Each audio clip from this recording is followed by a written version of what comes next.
Não podemos abrir a palavra de Deus sem termos certeza de que o Espírito Santo vai iluminar nosso entendimento. Então vamos inclinar o rosto. Pai querido, mais uma vez estamos aqui com a mente disposta, com o coração pronto a receber a Tua palavra. Queremos ser terra boa, Senhor. Não queremos ser a terra cheia de espinhos, a terra cheia de pedras. Não queremos ser terra dura, queremos ser terra arada pelo Teu Espírito, aduvada, pronta para receber a semente da Tua palavra, a fim de que essa semente produza frutos para a vida eterna. Hemos chegado esta noite aqui para aprender. E o Espírito Santo é o grande mestre, é o professor por excelência. O Espírito Santo é aquele que convence de pecado. E por isso suplicamos o trabalho maravilhoso do Espírito na mente e no coração de cada pessoa reunida aqui e das milhares, talvez milhões de pessoas que através do satélite, da internet, da rádio, estão recebendo a Tua palavra em seu coração. Estende Tua mão maravilhosa, Pai querido, e toca a vida de cada pessoa. Aqueles que têm um clamor silencioso no coração, aqueles que têm uma súplica que talvez ninguém conhece, mas Tu, como Pai de amor, conheces tudo, sabes tudo, responde esta noite de maneira palpável. Se é preciso fazer um milagre, Tu és Deus de milagres, opera esse milagre na vida das pessoas que chegam a Ti com fé. E agora, Senhor, ensina-nos através da Tua palavra, em nome e pelos méritos de Jesus. Amém. Meus irmãos e amigos, muito bom estar com vocês aqui esta noite. E muito bom poder cumprimentar literalmente milhões de pessoas fora daqui. Porque só no Brasil, só nas igrejas, devem estar recebendo a palavra de Deus por volta de 1,5 milhão de pessoas, talvez mais. Neste momento me acabam de dizer que tem um pouquinho mais de 6.000 computadores ligados, recebendo a mensagem pela internet. Imaginem-se as pessoas que estão recebendo a mensagem pela rádio, na cela de uma prisão, na cama de um hospital, na estrada, enquanto vão dirigindo o seu carro. Eu jamais pensei que um dia a tecnologia que é usada pelo inimigo para destruir vidas, para corromper almas, poderia ser usada de uma maneira extraordinária para chegar com o Evangelho a milhares e milhares de corações. Querido, você que está me assistindo pela internet, você que está me ouvindo pela rádio, você que está congregado aí numa igreja, que o Espírito de Deus, que vai trabalhar esta noite poderosamente aqui, trabalhe também em teu coração aí onde você estiver. Vamos ao texto bíblico. Ontem à noite disse que estamos estudando todas estas noites a epístola de Judas. Judas, volto a repetir, não é o Judas traidor, não é o Judas Iscariote, é o Judas irmão de Jesus Cristo, irmão de Tiago. E ontem dizia que é interessante que enquanto Jesus viveu e desenvolveu seu ministério, Judas e Tiago, os dois irmãos, não acreditaram em Jesus, não o seguiram, não o aceitaram como o Messias, o Salvador do mundo. Mas quando ele morreu e ressuscitou, eles se renderam aos pés de Jesus e o aceitaram como, não apenas como seu irmão, mas como seu Salvador. E Judas escreveu esta carta, não especificamente para uma cidade, como Paulo quando escreveu para os romanos, especificamente para os romanos, ou quando ele escreveu para os Gálatas, ou quando ele escreveu para os Efésios. Judas escreveu uma carta universal, uma carta para todas as igrejas, e as lições de Judas chegam até nós hoje. Cada noite eu vou ir dando algumas características da epístola de Judas, para que vocês se familiarizem um pouco com Judas. Judas tem um estilo de escrever muito interessante. Ele usa o que se chamam triadas. Quer dizer, ele fala um conceito e repete 2 vezes mais o conceito de outra forma. Por exemplo, ele apresenta na epístola, a epístola tem apenas 25 versículos, ele apresenta, por exemplo, o juízo contra Egito, ou contra Israel que saiu do Egito, o juízo contra os anjos, o juízo contra Sodoma e Gomorra. Esse mesmo conceito de juízo o repete para os 3. Ele menciona 3 rebeldes da história em geral. Caim é um deles, Balã é outro deles, Coré é outro deles. Ele repete o mesmo conceito de 3 maneiras diferentes. Só no verso 1, veja, no verso 1 e 2, ele repete esse conceito. Se vocês têm a Bíblia aberta, olhem. Judas, aí está o conceito primeiro, Judas. Ele repete o mesmo conceito. Servo de Jesus Cristo, irmão de Tiago. Você vê, Judas, servo de Jesus, irmão de Tiago. O mesmo conceito repetido 3 vezes. No versículo 2, ele repete o mesmo conceito 3 vezes. Misericórdia e paz e amor. O mesmo conceito 3 vezes. Que tem que ver a misericórdia com a paz. Que tem que ver a misericórdia com o amor com a paz. Pois essa é a maneira interessante. Esse é o desafio de estudar a epístola de Judas. Porque tudo tem que ver. O tema central de Judas, queridos, não é condenação. O tema central de Judas não é a rebeldia de alguns. O tema central de Judas é o tema da graça. E isso vamos a ver na mensagem desta noite. Vamos a ler os versos 3 e 4. Porém, vou me concentrar no verso 3, porque o verso 4 vou desenvolvê-lo amanhã. Mas, para entender o tema, precisamos ler os 2 versos, 3 e 4. Diz assim: Amados, quando empregava toda a diligência em escrever-os acerca de nossa comum salvação, foi que me senti obrigado a corresponder-me convosco, exortando-vos a batalhardes diligentemente pela fé que uma vez por todas foi entregue aos santos. Pois certos indivíduos se introduziram com dissimulação, os quais, desde muito, foram antecipadamente pronunciados para esta condenação. Homens impíos que transformam em libertinagem a graça de nosso Deus e negam o nosso único, soberano e Senhor Jesus Cristo. Veja, Paulo estava querendo escrever para as igrejas em geral. Ele diz sobre a nossa comum salvação. Eu vou analisar esse pensamento depois. Quero escrever sobre a nossa comum salvação. Mas ele diz, quando já me estava preparando para escrever sobre a nossa comum salvação, senti-me obrigado a exortar-vos para batalhardes contra alguns que dissimuladamente estão entrando na igreja para tornar em libertinagem a preciosa graça de Jesus.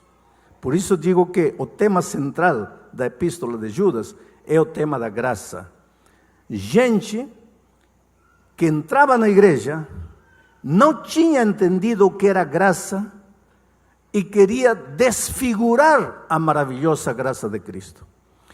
Sabe, querido, se o diabo tem raiva de algum tema na Bíblia, é o tema da graça. Porque o tema central da Bíblia, é a graça maravilhosa de Jesus Cristo. Gênesis 1:1. No princípio criou Deus os céus e a terra. O que fez o homem? Nada. Quem fez tudo?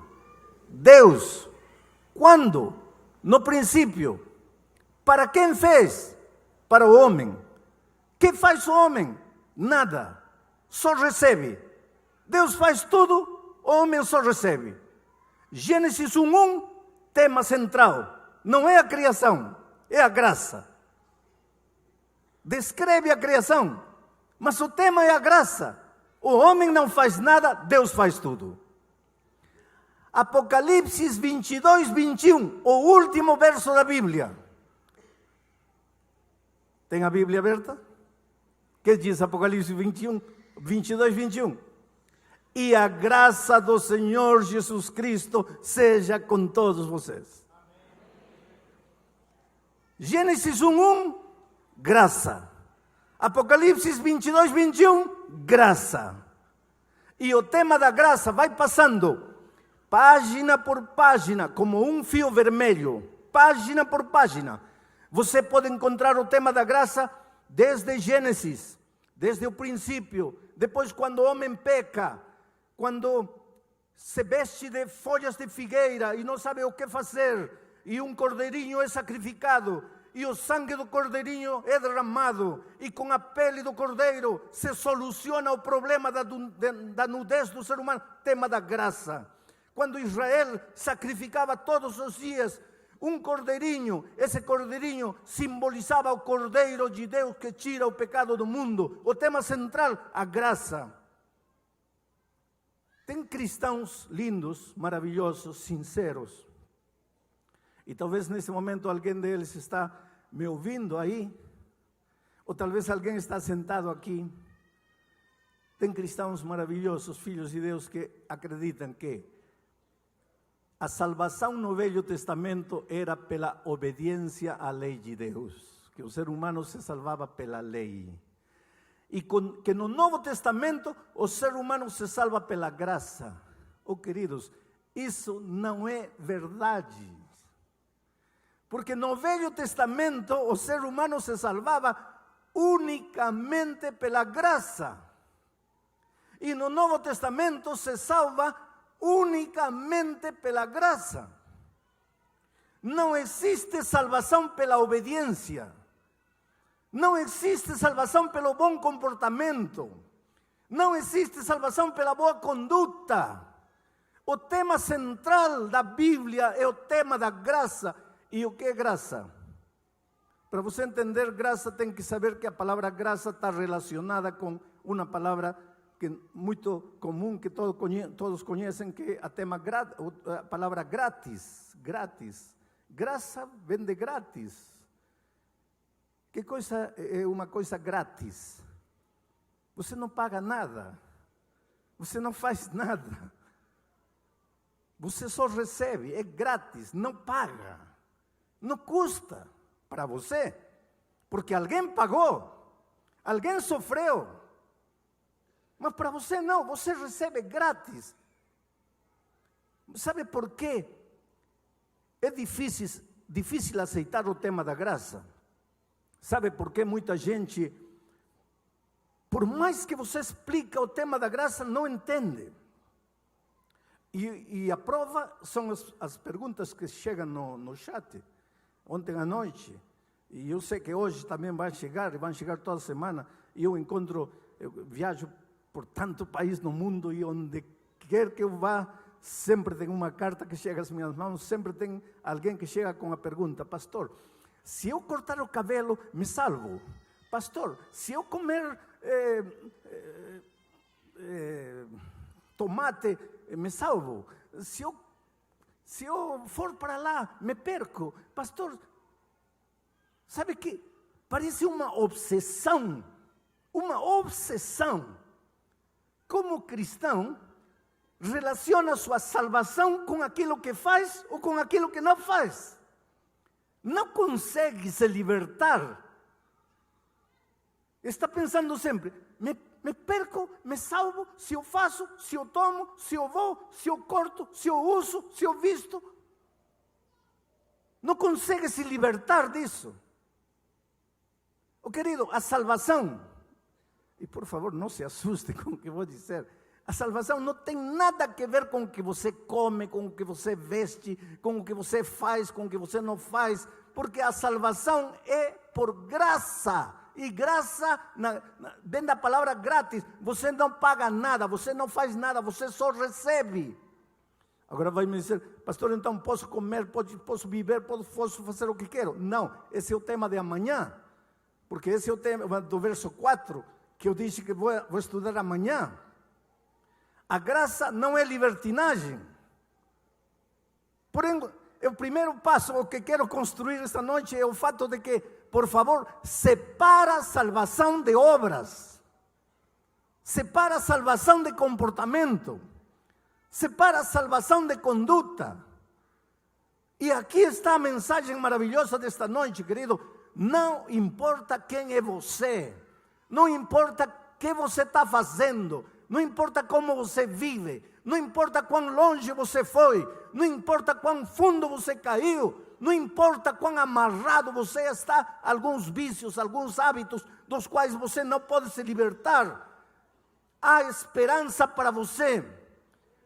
A salvação não é pelo que você faz ou pelo que você não faz. Tudo que você tem que fazer é aceitar a graça maravilhosa de Jesus Cristo. Mas sabe por que é difícil aceitar a graça? Porque nós vivemos numa cultura mercantilista. Entende o que é cultura mercantilista? Uma cultura que foi ensinada a pagar por tudo que recebe. Você vai ver que o título do campeão brasileiro não vai ser para o Palmeiras, que perdeu todos os jogos. Vai ser para o Fluminense, que ganhou. A medalha de ouro não é para quem chega por último, é para quem chega primeiro. Quem passa o concurso não é quem tira a última nota, é quem tira a melhor nota. Quem passa o vestibular é quem tira a nota A, não quem tira nota C. Quer dizer, nós vivemos num mundo onde o bom só merece o melhor. Então, você está imerso nessa cultura da qual não pode se libertar.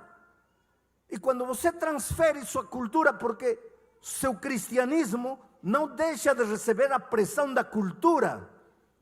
Por isso que você tem que estudar a palavra de Deus, porque só a palavra de Deus pode libertar seu cristianismo da cultura onde você está mergulhado. Então, quando você transfere a cultura para seu cristianismo, você diz assim: se a medalha de ouro é para o primeiro, se o concurso passa o melhor, se o vestibular passa o melhor, então a salvação é para o melhor. A salvação tem que ser para quem passar. A salvação tem que ser para quem aprovar. A salvação tem que ser para quem chegar primeiro. Só que quando se trata de salvação, não é assim. A salvação é para você. Para você. Não importa quem é você. Não importa como você vive. Não importa o que você faz. É só querer ser salvo. É só renunciar a seu orgulho. Renunciar a seu eu. Reconhecer que você não pode. Reconhecer que Deus pode. Não tenta lutar. Não tenta se esforçar. Não tenta mudar. Aceite Jesus. Deixe que Ele faça por você o que você não pode fazer sozinho. Isso é salvação por graça. Não há salvação por comportamento. Não há salvação por conduta. Existe salvação unicamente pela graça maravilhosa de Jesus. Se você está andando por aí na rua e vê um cartaz, estão vendendo sapatos, um par de sapatos, R$1, o que você faz? Você corre e compra. Não compra. Pega o sapato e olha. Olha por cima, olha por baixo, olha pela direita, pela esquerda, olha uma vez, olha 5 vezes, olha 20 vezes. Por que olha tanto? Porque um par de sapatos não pode custar R$1. E se está custando tão pouco, algo está errado. Estão querendo vender você gato por lebre. Estão querendo enganar você. Por quê? Porque nós vivemos numa cultura consumista. Quanto mais pago, eu acho que o produto é melhor. E quanto menos pago, alguma coisa de errada tem o produto. Agora, nessa cultura tua, vem a palavra de Deus e diz que a salvação é grátis. E tua cabeça trabalha, mas não com este lado que é o lado consciente. Tua cabeça trabalha com este lado que é o lado inconsciente. E começa a raciocinar inconscientemente. Isso você não percebe. Se é grátis, não vale. Mas eu quero a salvação. Mas então tenho que pagar alguma coisa. Tenho que fazer alguma coisa. Tenho que deixar alguma coisa. Tenho que cumprir alguma coisa. Porque não pode ser salvo, não pode ser grátis. Não pode ser sem fazer nada. Algo tenho que fazer. Mas querido, a palavra de Deus diz que a salvação é por graça. Aceita. Separa na tua cabeça a salvação de obras. Mas pastor, tem lugar para as obras? Esquece essa história, isso é para amanhã. Hoje eu quero que você entenda que a salvação é por graça. Vamos a dizer que você está sentado. Você é uma mulher de 35 anos de idade. É uma mulher bonita, é uma mulher jovem. Só que você é viúva, tem 5 filhos. Teu filho morreu, teu esposo morreu. Você está procurando emprego para manter os 5 filhos. Não tem ninguém, não tem pai, não tem mãe, não tem irmão, não tem primo. Tem 5 filhos pequenos. O último tem 2 anos. E você não sabe o que fazer para mantê-los. E fica na praça. Um dia de manhã você se despede dos filhos, não tem nada para comer. Um pedaço de pão seco, distribui entre os 5.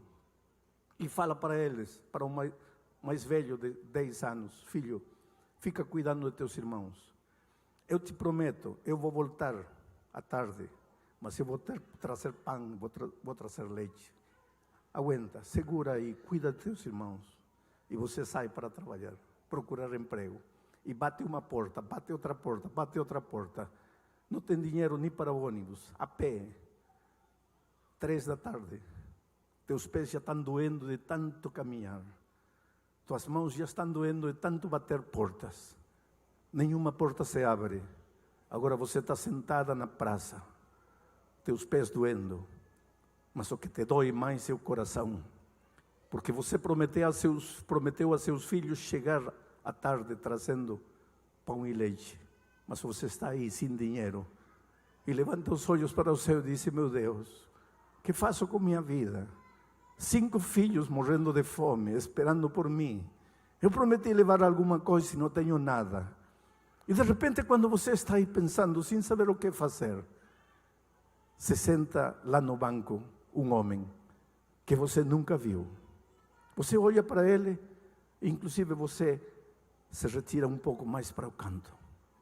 Ele chega um pouco mais perto de você. E você começa a ficar apreensiva. O que quer este homem? E ele tem uma pasta na mão. E de repente abre a pasta. E quando abre a pasta, você vê muito dinheiro na pasta. E ele tira um facho com notas de R$100 e coloca na tua mão R$10.000. A minha pergunta é: você aceita ou não aceita? Eu acho que não. Mas que morre de vontade de aceitar, morre. Teu problema está resolvido. R$10.000. Dá para comprar mais do que pão e leite. Teu problema está resolvido por algum tempo, enquanto você arrumar emprego. Por que você não aceita? Você pensa 3 possibilidades. Primeira, este é um milionário excêntrico, está louco. Perdeu o conceito do valor do dinheiro, porque ninguém é louco para dar R$10.000 a uma pessoa que não conhece. Está louco. Primeira possibilidade, está louco, não sabe o que faz. Segunda possibilidade, Ele não vai me dar 10.000 reais simplesmente porque quer me dar. Ele quer alguma coisa. E você é uma mulher de 35 anos, jovem ainda, bonita. E o que quer este homem? Então a segunda possibilidade, ele quer alguma coisa de mim. Mas existe uma terceira possibilidade. Você não conhece ele, mas ele sim te conhece. E te ama. E sabe o drama que você está vivendo. E é por isso que veio e te deu os 10.000 reais. E o que você não sabe é que vai te dar toda a pasta cheia de dinheiro.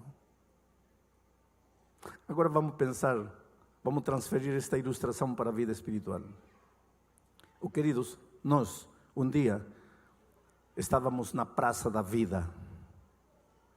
Eu pergunto o que seria de você se não tivesse conhecido Jesus. Talvez neste momento eu estou pregando para alguém que está com a vida destruída. Teu casamento está acabado. Teu casamento está rachado pelo meio. Teu filho está nas drogas. Você está sem dinheiro, está endividado.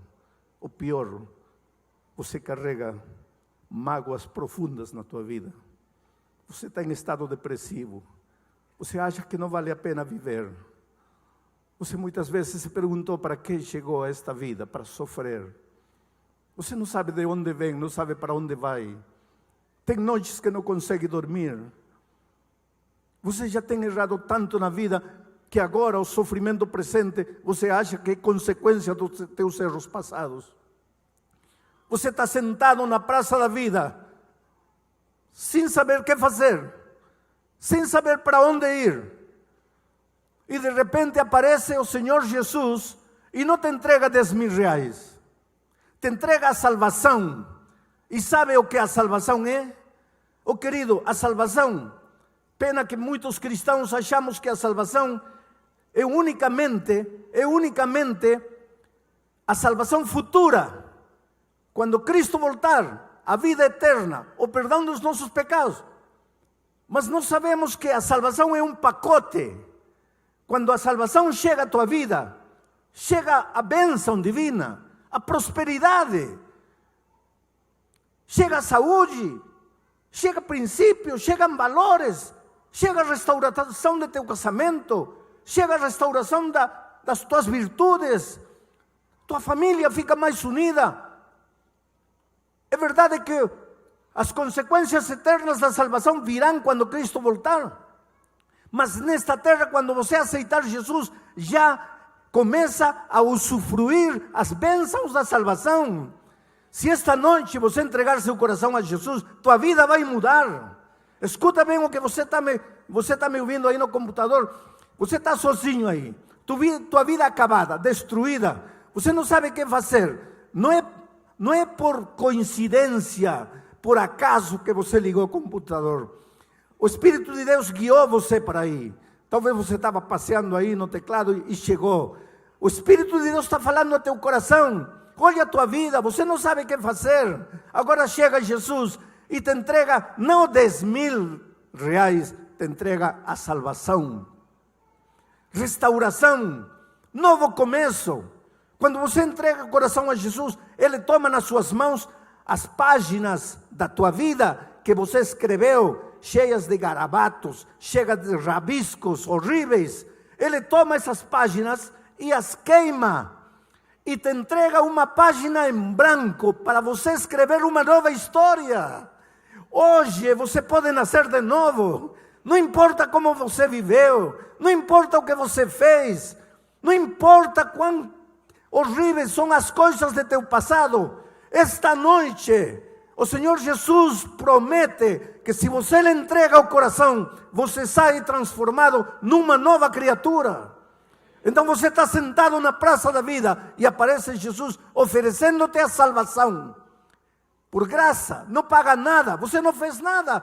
Você está sentado na praça da vida, com tua vida cheia de erros, com tua vida cheia de desacertos, decisões erradas, e Jesus te entrega a salvação. 3 possibilidades. A primeira, Jesus está louco, não sabe quanto custa a salvação? Oh, querido, essa possibilidade não funciona.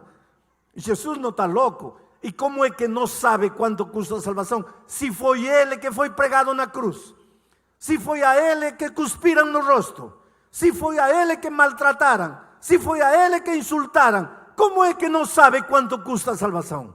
Primeira possibilidade está descartada. Então, segunda possibilidade, Ele quer alguma coisa com você. Quer alguma coisa com você. E o que você tem de bom para dar a Jesus? Olha para os teus pensamentos. Olha para os teus sentimentos. Não olha para o teu rosto. Não olha para a tua roupa. Olha para dentro. Olha as cavernas escuras da tua personalidade. Coisas que ninguém conhece e que você sabe bem. O que tem você para dar a Jesus? Ele vai te dar a salvação que custou a vida para Ele. O que você tem de bom para entregar a Jesus? Então a segunda possibilidade está descartada. Só resta a terceira possibilidade. Você não conhece Ele, mas Ele sim te conhece. Você não ama Ele, mas Ele sim te ama.